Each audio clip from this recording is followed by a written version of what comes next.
आज क्योंकि एक नई सरकार बनी है, उसके बाद ये पहली बैठक थी, तो आज हमने इस बैठक को सकारात्मक रूप में सारी चीज़ें बताई प्रशासन को, और अब हम देखते हैं आने वाले समय में। जैसे मनोहर लाल खट्टर पूर्व प्रधानमंत्री जवाहरलाल नेहरू को एक्सीडेंटल देखिए, अब मैं समझता हूँ कि भविष्य को संवारने का जनादेश मिला था भाजपा को, लेकिन भाजपा भविष्य की बजाय और वर्तमान को भी भूल गई और अतीत में जाकर इतिहास को बदलने में लगे हुए। भारतीय जनता पार्टी का एजेंडा केवल इतिहास को बदलने का एजेंडा हो गया है। किस तरीके से इतिहास को घुमा फिरा कर लोगों के सामने परोसा जाए। पंडित जवाहरलाल नेहरू जी का जो उनका योगदान रहा है देश की आज़ादी में और राष्ट्र निर्माण में प्रथम प्रधानमंत्री के रूप में, उनके योगदान को झुटलाया नहीं जा सकता। और इस तरह के अगर कोई इस तरह कमेंट करता है तो मैं समझता हूँ कि ये उनको सोचना चाहिए कि अच्छे कमेंट, इसको मैं अच्छा नहीं मानता, अच्छे टेस्ट में नहीं मानता, गुड टेस्ट में नहीं मानता इस तरह का। उन्होंने कहा कि बाबा साहब अम्बेडकर का जो संविधान था उसका कभी सम्मान नहीं किया कांग्रेस ने, ना बाबा साहब का किया ना संविधान का। कहते हैं कि आरक्षण को खत्म करेंगे, संविधान को खत्म, इस तरह के नारे लगाए कांग्रेस ने, ये धर्म फैलाया। देखो, मैं समझता हूँ कि भारतीय जनता पार्टी झूठ की बुनियाद पे इनकी सरकार बनी है, दुष्प्रचार की बुनियाद पे इनकी सरकार बनी है, काम के आधार पे इनकी सरकार नहीं बनी है, इनको भी पता है। और केवल झूठ और दुष्प्रचार के अपने काम को ये आगे बढ़ाते हैं इस तरह कमेंट करके। संविधान के लिए और बाबा साहब के लिए भाजपा वालों क्या सोच है, इसका नज़ारा देश ने देखा जब संसद के अंदर केंद्रीय गृह मंत्री जी ने इस तरह के शब्द बोले कि देश के कोने कोने में अमित शाह जी के उस बयान के बाद जो प्रतिक्रिया आई, क्योंकि वो कहीं ना कहीं भाजपा वालों के दिल की बात जबान पे आ गई। जैसे उन्होंने कहा संसद के अंदर, आपने दीदी सुना हो, तो ये भाजपा का असली चेहरा है, ये भाजपा की असली रीति नीति है। और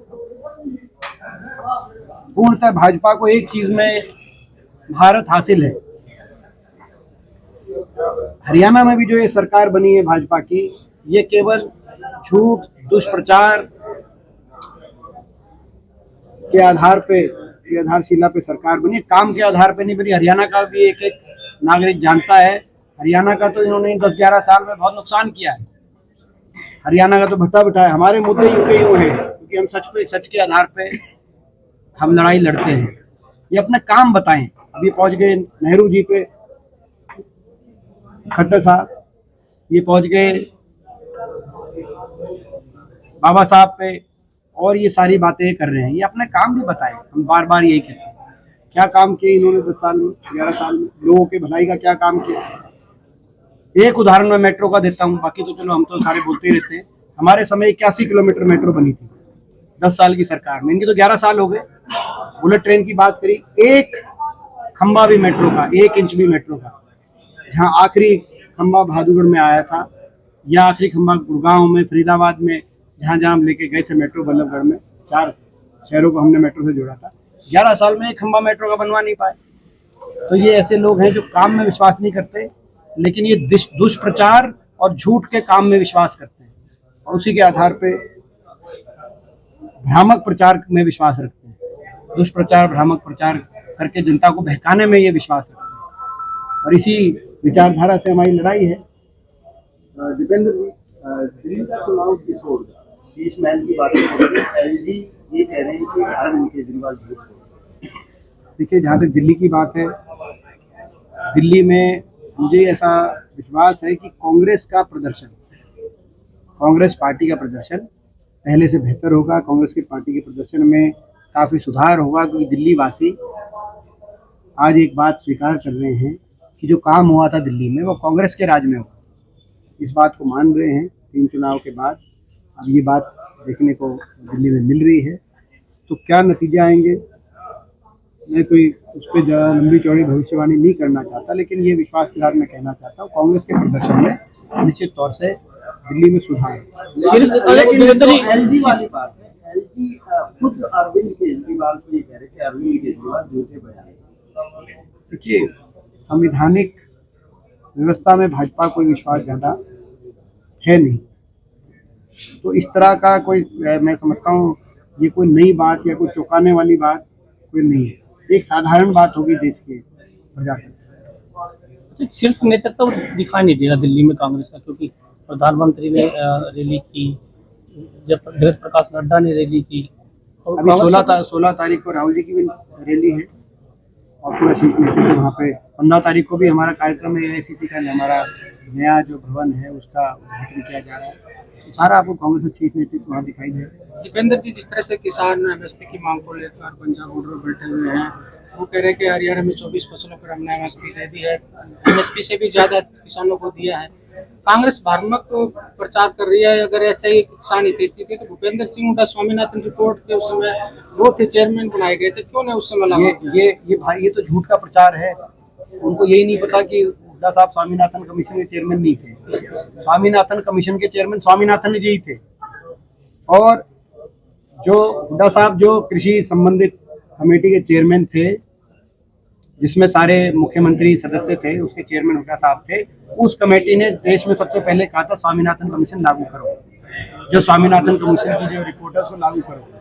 तो ये आपके प्रश्न से, और ये प्रश्न केवल मैं सुरेंद्र आपका प्रश्न नहीं है ये, क्योंकि मैंने देखा कि भाजपा के मुख्यमंत्री भी, उनकी मैंने कई बार सुनी है, और बाकी भाजपा के तमाम लीडर्स ये बोलते रहते हैं हुड्डा साहब खुद चेयरमैन थे उस कमीशन के। वो हुड्डा साहब कमीशन के चेयरमैन थे, उनकी जानकारी के लिए मैं बता रहा हूँ, क्योंकि वो तथ्यों के आधार पर बात करें। MP साहब, आपको लगता है कि लेकिन तथ्यों से इनका कुछ लंबा चौड़ा लेना देना नहीं है, तथ्यों से तो बहुत दूर, ये दूर तक इनका लंबा नहीं है।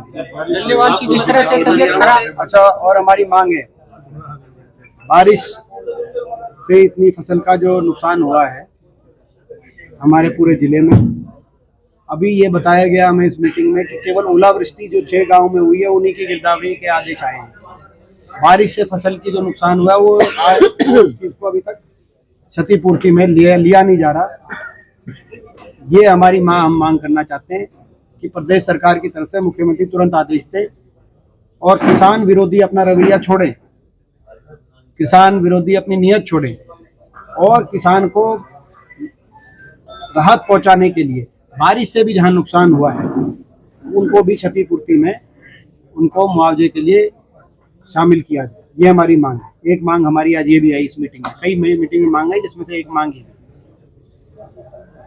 प्रदेश में संगठन नहीं है, आपको लगता है कि जो विधानसभा के जो चुनाव हुए हैं उसमें संगठन न होने से नुकसान? देखिए, सबसे पहले मैं एक बार फिर विधानसभा के जो जहाँ तक चुनाव हुए हैं, विधानसभा चुनाव में जिन सभी लोगों ने हमारा साथ दिया, लोगों ने साथ देने में कोई कमी नहीं छोड़ी, और जिन सभी हमारे कार्यकर्ताओं ने दिन रात मेहनत करी उनका हम बहुत बहुत धन्यवाद करते हैं।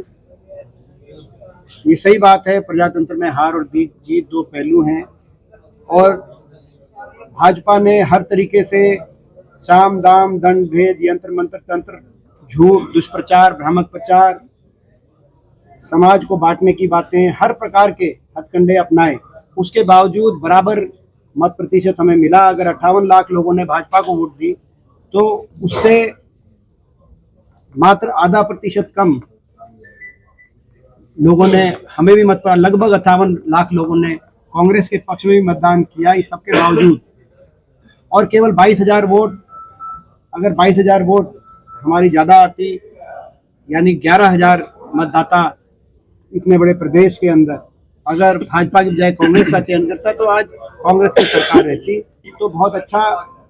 उस सबके बावजूद जो मैं ये कहूँगा कि लोगों ने बहुत अच्छा आशीर्वाद दिया, हमारे कार्यकर्ताओं ने मेहनत की वजह से आज सब भाजपा के हथकंडों के बावजूद बराबर मत प्रतिशत हमारा आया। 58 लाख वोट दोनों पार्टियों को मिली। 37 विधायकों का प्रदेश के इतिहास में सबसे मजबूत, आज तक के प्रदेश के 57 साल के इतिहास में सबसे बड़ा विपक्ष का दल आज तक का इस बार चयनित करके लोगों ने एक विपक्ष की मजबूत विपक्ष की जिम्मेदारी हमें सौंपी है। 5 और 5 हमारे बराबर के सांसद हैं लोकसभा में, तो हम भी अब विपक्ष की जिम्मेदारी इसको मजबूती से उठाएंगे, हर वर्ग की लड़ाई लड़ेंगे। जो हमारे मुद्दे थे वो यूं के यूं हैं।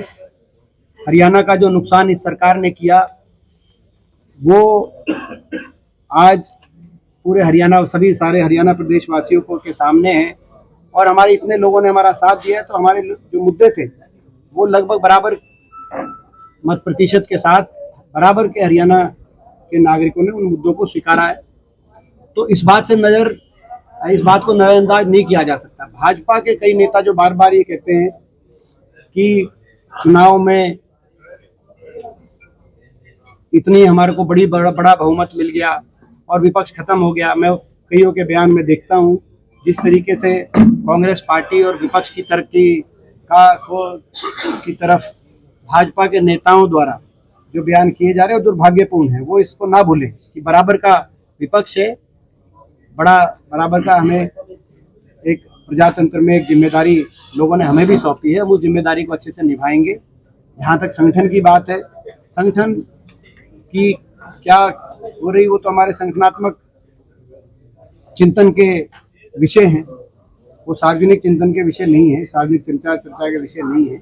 लेकिन जहाँ जहाँ कई ऐसी बातें रहेंगी जो संगठनात्मक रूप से यहाँ पे सुधार की सीख की आवश्यकता होगी, मुझे विश्वास है कि सभी कांग्रेस के हमारे सभी नेतागण भी, हम लोग भी और हमारा संगठन भी उन सभी विषयों को समझ के सीख लेके आगे बढ़ेंगे। नेता प्रतिपक्ष को लेकर अब तक निर्णय किया गया है, क्या हाईकमान जो है नाराज है उनका साहब? ये जो है मैं समझता हूँ कि विश्वास है कि जल्दी ही इस पर फैसला कांग्रेस आला कमान द्वारा किया जाएगा।